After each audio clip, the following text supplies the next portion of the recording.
Assalamualaikum warahmatullahi wabarakatuh. Salam sejahtera bagi kita semua.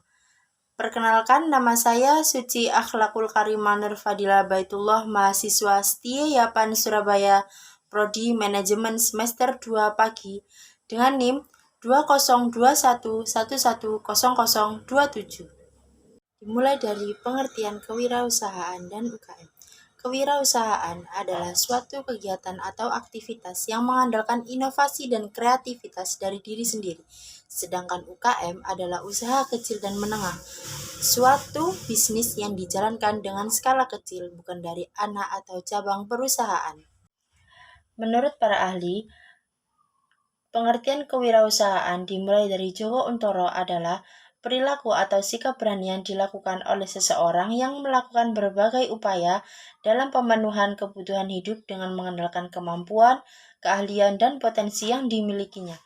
Menurut Edi Suryanto Sugoto, kewirausahaan adalah usaha yang dilakukan oleh seseorang dengan didasari perlakuan kreatif dan inovatif untuk menghasilkan suatu karya dan memiliki nilai jual yang bertujuan untuk memberikan manfaat bagi orang lain. Menurut Zimmer, kewirausahaan adalah suatu proses atau kegiatan yang membutuhkan kreativitas dan inovasi untuk menemukan peluang dalam kehidupan berbisnis. Menurut Peter Drucker, kewirausahaan adalah sebuah kemampuan untuk menciptakan suatu hal yang baru dan memiliki ciri khas tersendiri sehingga menghasilkan sesuatu yang berbeda dari yang lain. Yang selanjutnya adalah karakteristik dari kewirausahaan. Yang pertama adalah menanamkan sikap disiplin, dan yang kedua adalah memiliki sikap inovasi dan kreativitas. Yang ketiga, selalu bersikap jujur. Yang keempat, selalu berkomitmen tinggi terhadap perusahaan. Selanjutnya, yaitu tujuan dari kewirausahaan. Setiap pengusaha pasti memiliki sebuah tujuan.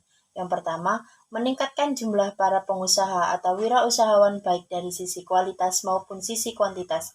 Yang kedua adalah membudayakan semangat berwirausaha. Dan yang ketiga adalah menambah semangat berinovasi dalam masyarakat. Yang selanjutnya adalah ciri-ciri kewirausahaan. Yang pertama adalah visi. Setiap pengusaha harus memiliki visi yang jelas. Seorang pengusaha harus memiliki kemampuan untuk merencanakan tujuan dan sasarannya. Yang kedua adalah inovatif. Pengusaha mencari peluang di pasar yang berguna untuk memperkenalkan produknya di dunia pemasaran. Yang ketiga adalah etika. Etika adalah landasan setiap pebisnis yang sukses dalam jangka panjang. Yang keempat yaitu pemimpin. Seorang harus memiliki rasa kepemimpinan agar bisa mengarahkan karyawan menuju kesuksesan. Yang selanjutnya adalah faktor seseorang menjadi pengusaha. Ada 3 faktor. Yang pertama adalah faktor personal, yang kedua adalah faktor lingkungan, dan yang ketiga adalah faktor sosiologi. Faktor personal yaitu pengurangan karyawan atau di PHK. Yang kedua adalah mulai menambahnya usia, dan yang ketiga adalah ketidakpuasan seseorang dalam mendapatkan pekerjaan, dan yang keempat adalah pengalaman dan pendidikan. Selanjutnya adalah faktor dari lingkungan. Faktor dari lingkungan yang pertama adalah kebijakan dari pemerintah, yang kedua adalah adanya pesaing, yang ketiga adalah pernah mengikuti pelatihan. Selanjutnya yaitu faktor sosiologi. Yang pertama, dorongan orang tua. Yang kedua, adanya kerjasama antar tim. Yang ketiga adalah pengalaman berbisnis sebelumnya. Selanjutnya yaitu 4 langkah proses berbisnis. Yang pertama adalah kesiapan mental. Kenapa kesiapan mental? Karena setiap pebisnis pasti akan mengalami naik dan turun suatu usaha tersebut. Selanjutnya adalah adanya manajer, dan yang ketiga adalah adanya komitmen yang tinggi, dan yang keempat adanya visi. Yang selanjutnya adalah manfaat dari kewirausahaan. Yang pertama adalah pertumbuhan kemampuan manajerial, yaitu membantu dalam mengidentifikasi dan mengembangkan bakat manajerial merupakan salah satu manfaat terbesar dan paling signifikan dari kewirausahaan. Yang kedua adalah pembangunan ekonomi. Pengusaha tidak hanya menginvestasikan modalnya sendiri, tetapi juga menarik modal dari pasar dan juga memanfaatkan tabungan ini secara produktif, kemudian memobilisasikan dan mengubahnya menjadi sumber daya yang produktif. Selanjutnya adalah meningkatkan standar hidup yang lebih baik. Kewirausahaan dapat membantu semua kebutuhan dan kemewahan pelanggan di masyarakat, meskipun itu bukan barang atau jasa umum. Yang selanjutnya adalah prasyarat menjadi pebisnis. Yang pertama adalah bersikap moral, yang kedua adalah selalu memiliki jiwa kepemimpinan, yang ketiga adalah berani mengambil resiko, dan yang keempat adalah memiliki kemampuan. Yang selanjutnya adalah bidang usaha kewirausahaan. Terdapat dua macam, yaitu formal dan non-formal.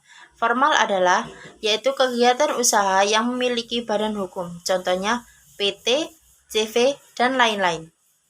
Yang non-formal adalah kegiatan usaha yang tidak menentu jangka waktunya, contohnya pedagang kaki lima, pedagang asongan, dan lain-lain.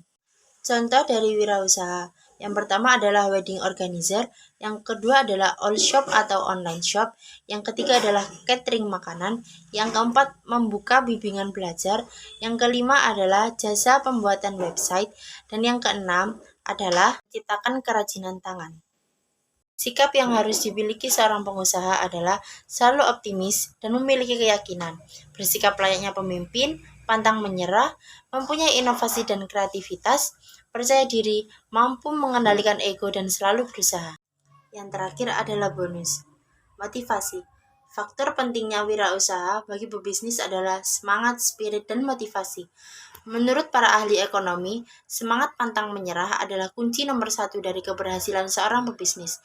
Perusahaan berkembang dapat diartikan jika mulai dari top level manajemen sampai dengan office boy melakukan pekerjaan dengan semangat yang bergairah. Di zaman sekarang, zaman modern, teknologi sudah mulai canggih. Jadi, manfaatkan teknologi dengan sebaik mungkin untuk membuka usaha baru. Sekian presentasi saya hari ini. Terima kasih sudah menyaksikan presentasi saya. Kurang lebihnya saya mohon maaf. Jika ada pertanyaan, silakan komen di bawah. Wassalamualaikum warahmatullahi wabarakatuh. Dadah.